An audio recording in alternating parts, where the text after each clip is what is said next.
The year was 2247, and Earth had just begun to recover from a century of environmental devastation. Humanity had turned to the stars, expanding its reach into the solar system, colonizing Mars and mining asteroids. Yet they were still alone, or so they thought. It began on a crisp autumn evening. Astronomers at the International Space Observatory in Chile detected an anomaly near Neptune's orbit. A massive object, cloaked in what seemed like gravitational distortion, was approaching. The event sparked a global frenzy. Governments scrambled to prepare, while conspiracy theorists declared it the apocalypse. When the object finally revealed itself, it was not the menacing warship humanity had feared. Instead, it was an enormous, crystalline vessel shimmering with iridescent light. The ship hovered in Earth's orbit, silent yet awe-inspiring. A transmission followed, broadcast in every major language, resonating even through devices that weren't turned on. "We come in peace. We seek refuge. We are the Elvrid." The Elvrid were an interstellar civilization, thousands of years more advanced than humanity. But they were desperate. A cosmic cataclysm had obliterated their homeworld, and their once mighty fleets were now reduced to a fraction of their original strength. The survivors had spent decades searching for sanctuary, guided by a faint signal, a human radio broadcast from centuries past. As world leaders debated whether to trust the alien visitors, a small team of scientists and diplomats was dispatched to the vessel. Among them was Dr. Elena Ward, a renowned xenobiologist, and Captain Marcus Hayes, a decorated astronaut. Their mission: to assess the Elvrid and determine if their plea was genuine. Inside the crystalline ship, they were greeted by beings of ethereal beauty, humanoid yet distinctly alien. The Elvrid's skin shimmered like liquid metal, and their eyes glowed faintly, as though holding starlight within. Their leader, Kael'Tor, explained their plight. Their technology, while extraordinary, relied on resources they could no longer replenish. "We are not here to take what is yours," Kael'Tor assured them. "We seek to coexist, to share knowledge and prosperity." Despite the Elvrid's plea, humanity was divided. On one side were those inspired by altruism and curiosity, eager to help and learn from the aliens. On the other were skeptics, wary of ulterior motives and the potential risks. Tensions escalated when a faction within the United Earth Defense Command intercepted signals suggesting the Elvrid ship carried advanced weaponry. Public fear grew, spurred by sensational media coverage. Meanwhile, protests erupted worldwide, some welcoming the aliens, others demanding their immediate departure. Unbeknownst to most, a shadowy paramilitary organization saw the arrival as an opportunity. They began plotting to seize the Elvrid technology, believing it could catapult humanity into an era of unmatched dominance. As Earth stood on the brink of chaos, Dr. Ward and Captain Hayes found themselves at the heart of the storm. Their initial meetings with the Elvrid had forged a fragile trust, and they believed in the potential for mutual benefit. But with tensions rising, they knew they had little time to prove that trust was not misplaced. Then came the first crisis. A rogue satellite launched by the paramilitary group fired a missile at the Elvrid ship. Though the missile was intercepted, the attack was enough to provoke the Elvrid's automated defenses. A beam of pure energy shot out, disabling several military installations on Earth without causing casualties, but sending a clear message: the Elvrid were not defenseless. The incident threatened to derail all diplomatic efforts. Fear and paranoia surged, and calls for the Elvrid's expulsion grew louder. Yet, amidst the turmoil, Dr. Ward uncovered a startling revelation. Analyzing the energy signatures from the Elvrid ship, she discovered traces of an exotic particle, the same kind emitted by the asteroid belt humanity had begun mining decades ago. The Elvrid's survival could depend on a resource Earth already had in abundance. Realizing the importance of her discovery, Ward sought an emergency meeting with the world's leaders, determined to convince them that cooperation, not conflict, was the only way forward. But time was running out, and the paramilitary faction was already planning their next move. The stage was set for a pivotal moment in human history, one that would determine whether Earth would rise as a beacon of hope or plunge into a conflict that could extinguish both civilizations. As the days following the missile incident unfolded, Earth's political landscape shifted in ways no one could have anticipated. World leaders, once united in their desire to aid the Elverid, now found themselves at odds. The attack, though unintentional, had ignited a deep-rooted fear that would take more than simple diplomacy to quell. For many, the notion of welcoming an alien species into Earth's orbit seemed like an unprecedented gamble, one that could either elevate humanity to new heights or lead to its downfall. The global response to the event fractured into two distinct factions. On one side were the Alliance of Light, a coalition of scientific minds, progressives, and idealists who saw the Elverid as a chance for humanity to join a galactic community. Their message was clear: coexistence is our salvation. On the other side, the Sentinels of Earth began to form, militant groups, nationalist governments, and security forces who advocated for humanity's sovereignty above all else. They viewed the Elverid as a potential threat, one that should be repelled before Earth was forced to bow to alien interests. Dr. Elena Ward had always been an optimist, but as the weeks passed, she felt the weight of her position grow heavier. At the heart of her struggle was a fundamental question: could humanity trust the Elverid, or was their arrival a prelude to something far more sinister? She spent long hours in the laboratory, poring over data from the Elverid ship and their technology. While there was no evidence of malicious intent, there were discrepancies, subtle, almost unnoticeable, but enough to make her question their full story. Meanwhile, Captain Marcus Hayes was on the front lines of the military debate. As a decorated war hero, he was torn between his duty to Earth and his growing admiration for the Elverid people. He had witnessed their technology firsthand: effortless, beautiful, and unlike anything humanity had ever seen. But the attack on the military installations couldn't be overlooked. If the Elverid were as benevolent as they claimed, why had they activated such devastating countermeasures? What was their true agenda? It wasn't until a series of covert intelligence reports surfaced that the full scale of the paramilitary threat became clear. The rogue factions within Earth had begun to mobilize, pulling strings behind the scenes and spreading misinformation to heighten public paranoia. Their goal was not just to expel the Elverid, but to steal their advanced technology.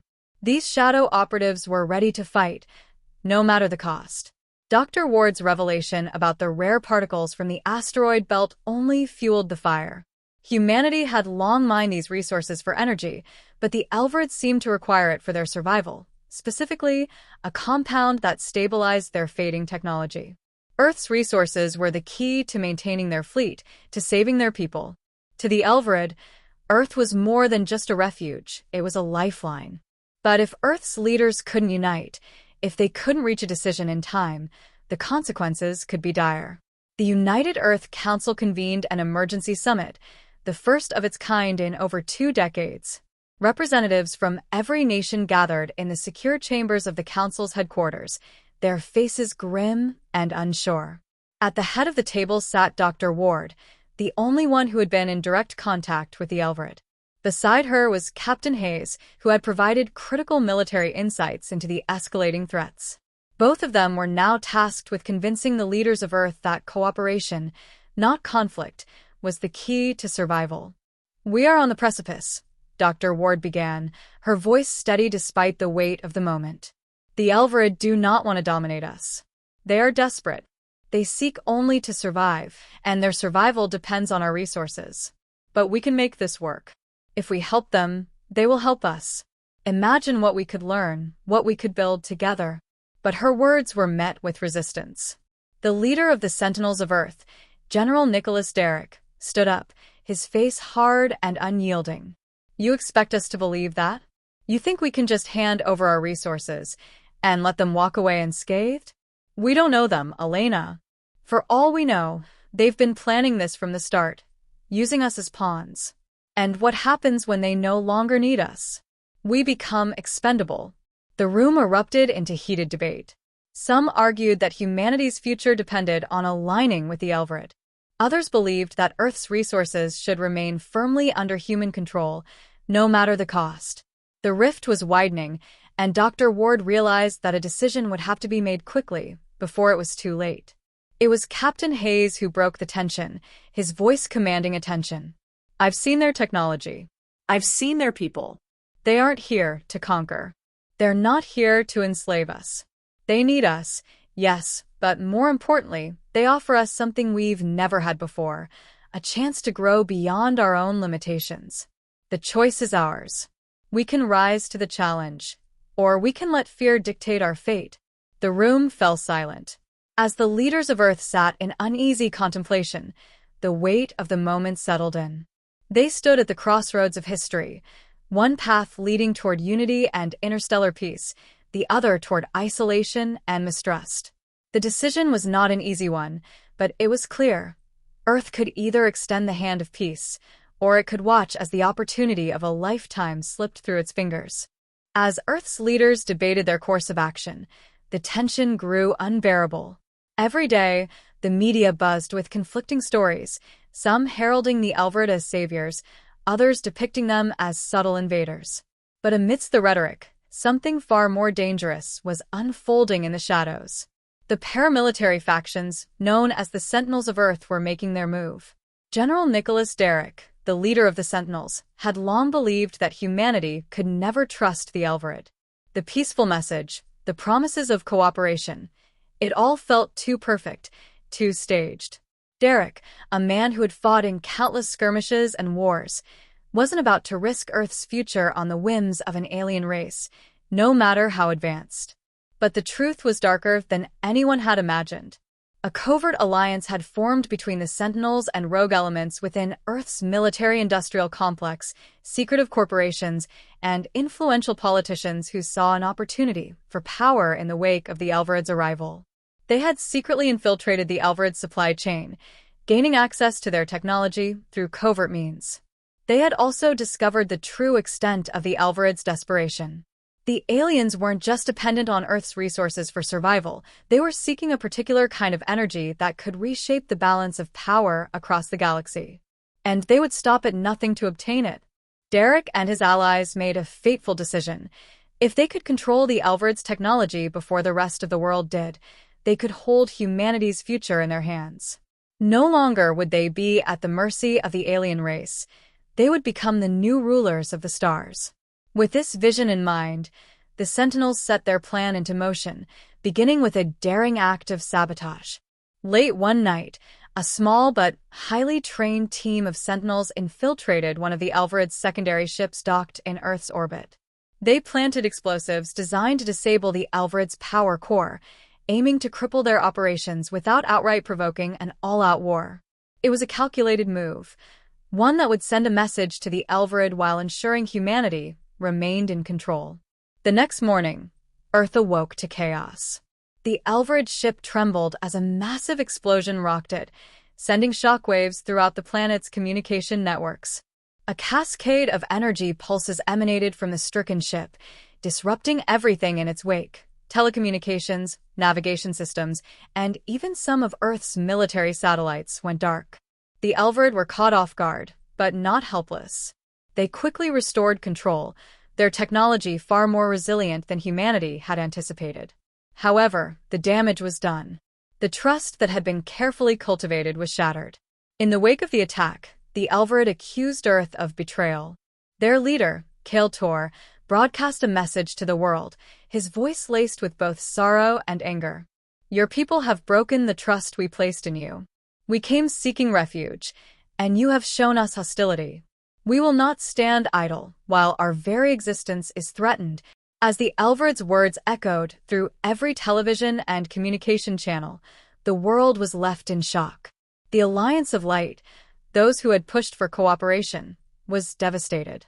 They had hoped the Elvrid's advanced knowledge would open new doors for humanity, but now, a wave of distrust swept across the globe. It was clear that the balance of power had shifted, and the Elvrid no longer saw Earth as an ally. Dr. Elena Ward felt the weight of the betrayal like a physical blow. She had believed in the possibility of a peaceful future, one where Earth could join the stars as equals. But the sabotage had not only endangered the fragile alliance, it had provoked the Elvrid, possibly beyond repair. In her heart, she wondered if there was any coming back from this. Captain Marcus Hayes, too, struggled with the consequences. He had stood side by side with the Elverid, believed in their intentions, and now felt as though he had been betrayed by his own people. Yet, he knew the situation was far from simple. The Sentinels' covert actions were only the beginning. If they had their way, they would manipulate Earth's future into one of isolation and endless conflict. The world now stood divided. The Sentinels of Earth rallied behind their betrayal, using the Elverid's retaliation as proof of the threat they posed. The Alliance of Light, on the other hand, scrambled to salvage what remained of the fragile relationship between humanity and the Elverid. Public opinion shifted rapidly, and fear began to grow like a wildfire. Yet, amidst the chaos, a few voices still dared to call for unity, insisting that the true enemy was not the Elverid, but the fearmongers who had driven them to this point. As the situation escalated, a new and dangerous possibility began to emerge. If the Elverid retaliated, if they chose to strike back, it could mean the end of human civilization as it was known. However, if Earth's leaders could somehow find a way to de-escalate the crisis, there might still be a path forward. But with every passing hour, the rift deepened. Each side dug in their heels, and the shadows of war loomed ever closer. The question remained, could Earth and the Elverid ever find peace again, or was the betrayal irreversible? The aftermath of the sabotage sent shockwaves through Earth, dividing the global population like never before. The Sentinels of Earth had succeeded in their mission, but in doing so, they had torn apart the fragile trust between humanity and the Elverid. While the Sentinels celebrated their success, the reality of their actions began to unfold in ways they hadn't anticipated. The world was spiraling into chaos, and the repercussions were just beginning to reveal themselves. The Elverid, though deeply hurt by the betrayal, were not easily deterred. Their technology was capable of remarkable resilience, and they had quickly repaired the damage to their ships. However, they knew that their ability to survive depended on the cooperation of Earth.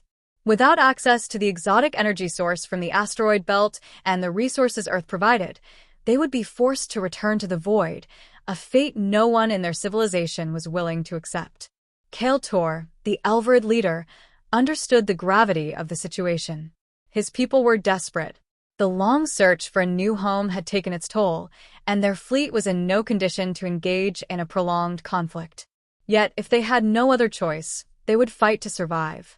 He sent a private message to Dr. Elena Ward, hoping that, despite the betrayal, there might still be a chance to save Earth and his people from the brink of war.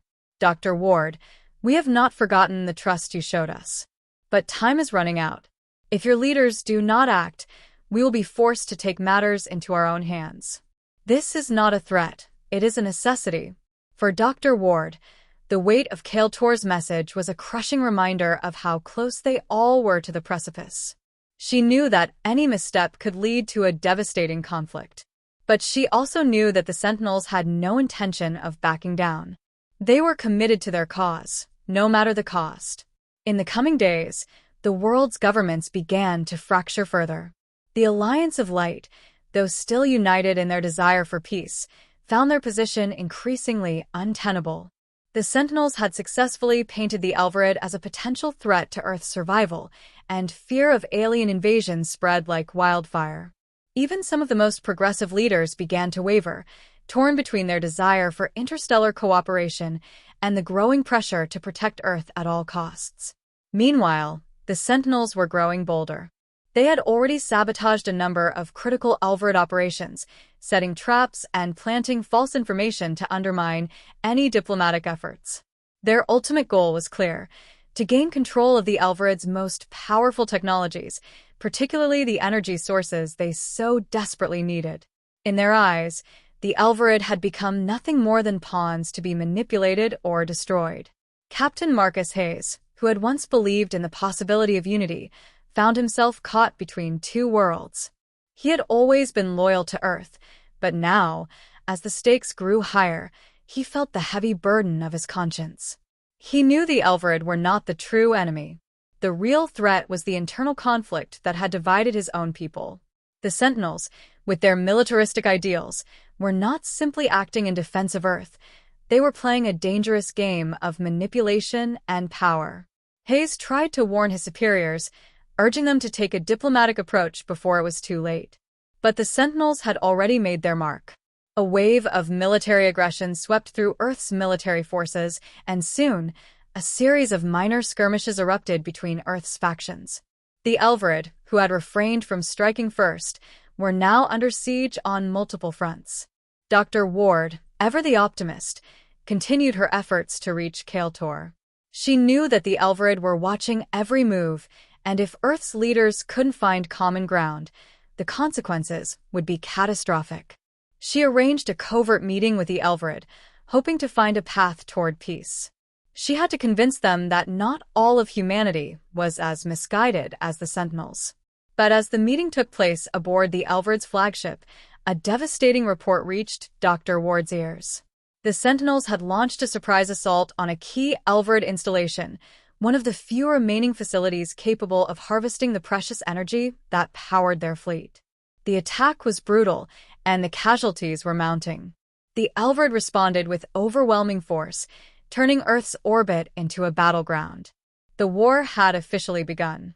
As Earth's forces scrambled to defend against the Elverid counteroffensive, the true cost of betrayal became apparent. The conflict was no longer confined to whispers and covert operations. It had erupted into a full-scale war, one that threatened to annihilate both sides. For every victory the Elverid achieved, another part of Earth's future seemed to crumble. And yet, amidst the destruction, a small group of individuals, led by Dr. Ward and Captain Hayes, still clung to the hope that peace could be salvaged. But as the battles raged on and the situation grew increasingly dire, both humanity and the Elverid faced an unavoidable truth. There could be no winners in this war. Only survivors. The war between Earth and the Elverid had escalated to unimaginable proportions. Earth's defenses, now stretched to their limits, clashed with the relentless advance of the Elverid fleet. Cities were reduced to rubble, and entire military divisions were wiped out in the blink of an eye. The initial hope for a peaceful resolution had all but evaporated, replaced by a grim realization. Earth could not win this war, nor could the Elverid. Yet, the question remained, could peace still be salvaged?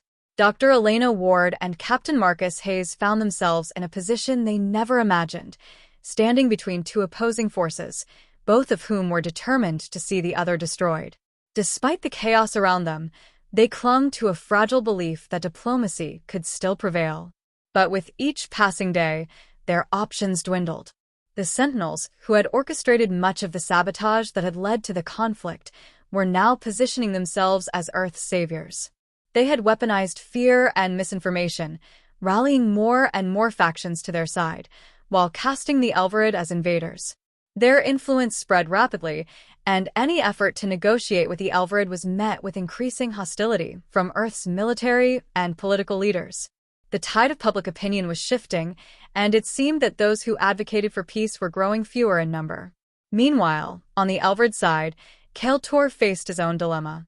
His people were powerful, but their resources were dwindling. Their technology, though advanced, was not designed for sustained warfare. The fight had stretched them to their breaking point, and their fleet was beginning to show signs of wear. Yet, they could not retreat. To do so would mean certain extinction. The Elverid had no choice but to continue the war until they achieved their goal, control of Earth's energy resources or the ability to leave the planet with what they needed to survive. But Kael'tor was not a warmonger. He had always believed in peace and cooperation. Now, his faith in that dream was being tested. He knew that humanity, for all its faults, still held the key to their survival. And yet, it was becoming increasingly clear that unless Earth's leaders could unite, the Elverid might have no choice but to escalate the war to a level they had hoped to avoid. It was during this time of desperate uncertainty that Dr. Ward and Captain Hayes, working in secret, devised a daring plan, a last-ditch effort to bridge the gap between the two sides. They had discovered a way to communicate directly with the Elverid's most advanced ship, a vessel capable of communicating with the heart of the fleet, bypassing the encrypted channels Earth's military had scrambled to control. If they could get this message through, they might be able to convince Kale-Tor that there were still humans who believed in peace. But it wouldn't be easy. The Sentinels were monitoring every communication, and any attempt to break through could be seen as an act of treason. With time running out, Hayes and Ward enlisted the help of a few trusted allies, scientists, military defectors, and civilians who still believed in the possibility of unity. Together, they launched a covert operation to deliver a message that could change the course of the war, an appeal to the Elvrid, one that offered humanity's resources in exchange for peace and survival for both species. The operation was a gamble. If they failed, it would mean certain execution, not just for them, but for anyone who stood with them. But if they succeeded, there was a slim chance they could restore the fragile thread of diplomacy before it was too late. As the night of the operation arrived, Hayes and Ward boarded a stealth ship, the prototype of Earth's newest stealth technology, designed to avoid detection by both human and Elvrid sensors. Their destination was the heart of the Elvrid fleet, an enormous mothership floating just outside Earth's orbit. It was a dangerous mission, but there was no other choice. When they finally reached the Elvrid flagship, the tension was palpable. The communication room was quiet, save for the soft hum of alien technology. Hayes took a deep breath. "Here goes nothing," he muttered. He activated the transponder, sending the encoded message toward the Elvrid mothership. Every second that ticked by felt like an eternity. Then, a crackling voice broke through the silence. "Captain Hayes. Dr. Ward, we received your message." It was Kale-Tor. His voice, once cold and resolute, now held a note of weariness and uncertainty. "We have been listening, but there are many in my fleet who demand vengeance. The damage to our people, to our ships, cannot be forgiven so easily. You understand, don't you?" Dr. Ward's voice, though trembling, was filled with conviction. "We understand, Kale-Tor. We know that trust has been broken, but we cannot let this war destroy us both. We offer peace, not out of weakness, but because we still believe in the future of both our civilizations." For a long moment, there was silence. Then Kale-Tor responded, his tone softer.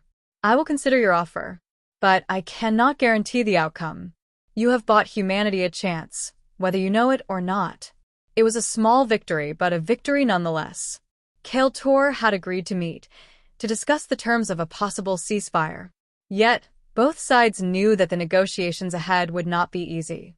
The wounds were deep, and trust would have to be rebuilt from the ground up. But for the first time in a long while, there was a glimmer of hope that peace might still be within reach. The war was not over, but the fight for Earth's future had just begun. The glimmer of hope that had emerged from the negotiations was fragile at best. Earth's fate hung in the balance as the stakes continued to rise. The ceasefire talks between Dr. Ward, Captain Hayes, and Kale-Tor were scheduled, but the road to peace was riddled with obstacles. Time, however, was a luxury none of them could afford.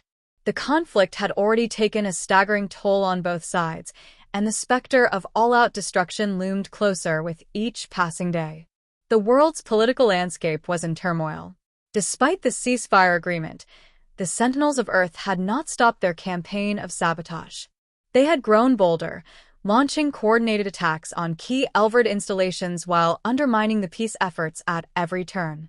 Fear was their greatest weapon, and they had harnessed it to rally the masses. Governments that had once been part of the Alliance of Light were now wavering, some even openly calling for a final strike against the Elvrid. Dr. Ward and Captain Hayes knew that they were fighting not only for survival, but for the future of Earth itself. They had to stop the Sentinels from sabotaging the peace process. Their plan was simple.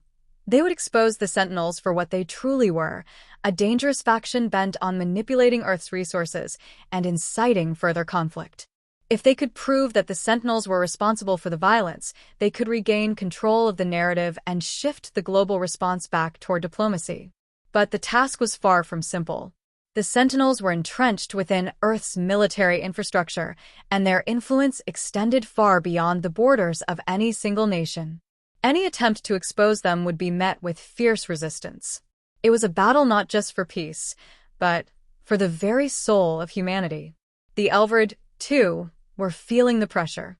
Kael'tor had agreed to meet with Earth's leaders on neutral ground to discuss a possible ceasefire, but the growing threat of internal rebellion within his own ranks made him hesitant to trust any further negotiations.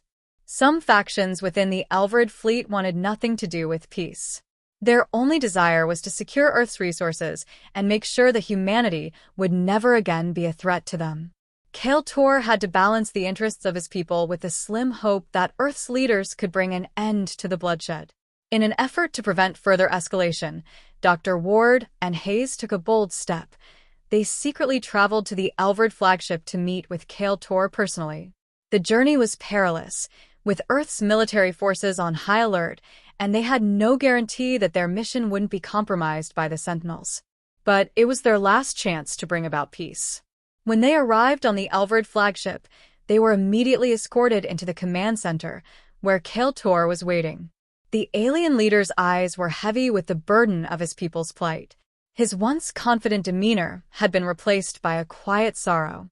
"You have no idea how close we are to total collapse," Kael'tor said, his voice carrying the weight of a civilization on the brink of extinction. "My people are desperate. Our resources are failing. We cannot survive much longer unless we have your help." Dr. Ward, ever the idealist, stepped forward. "We understand, Kael'tor. We've seen the devastation on both sides. But there are forces within Earth, forces that want to keep this war going no matter the cost.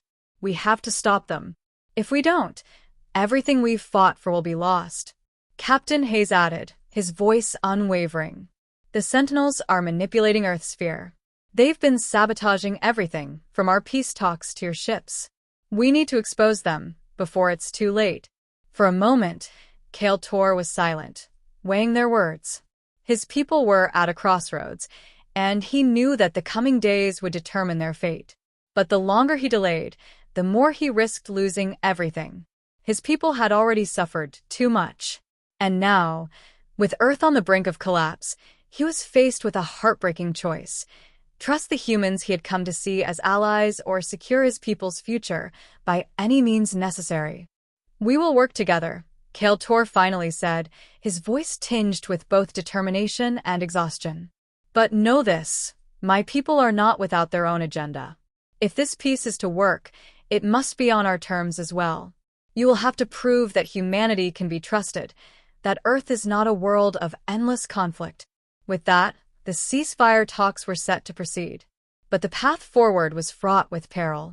The Sentinels were not content to sit idly by and watch peace take root. They knew that their hold over Earth's military and political machinery was slipping, and they were prepared to do whatever it took to ensure the war continued. Back on Earth, the pressure was mounting. World leaders, who had once supported the idea of cooperation, were now torn between their fear of the Elvrid and the realization that the war was unsustainable. Public support for the ceasefire was growing, but the damage done by the Sentinels' sabotage was immense. Could they find a way to undo the harm that had already been done? Could Earth and the Elvrid, two civilizations on the edge of extinction, find common ground before it was too late? As the ceasefire talks continued, Dr. Ward and Captain Hayes worked tirelessly to expose the true nature of the Sentinels' actions. But their efforts were met with fierce opposition. Every lead they followed seemed to be blocked, every attempt to reveal the Sentinels' manipulation thwarted at every turn. The war was far from over, and they had little time to change the course of history. The question was no longer whether peace could be achieved, it was whether humanity would survive long enough to see it. The final chapter of Earth's struggle had begun. As the ceasefire talks continued in the shadow of growing unrest, the realization that peace could only be achieved through unity spread like wildfire. Dr. Ward and Captain Hayes, despite the odds, had made progress in exposing the Sentinels' manipulations. They had gathered enough evidence to bring the conspirators into the light, but the Sentinels were no easy adversary. They had powerful allies within Earth's military and political systems, and their influence had already tipped the balance of power in their favor. Yet, amidst the chaos, the alliance between Dr. Ward, Hayes, and Kael'tor held firm. The Elvrid leader had proved invaluable, offering crucial intelligence about the Sentinels' movements.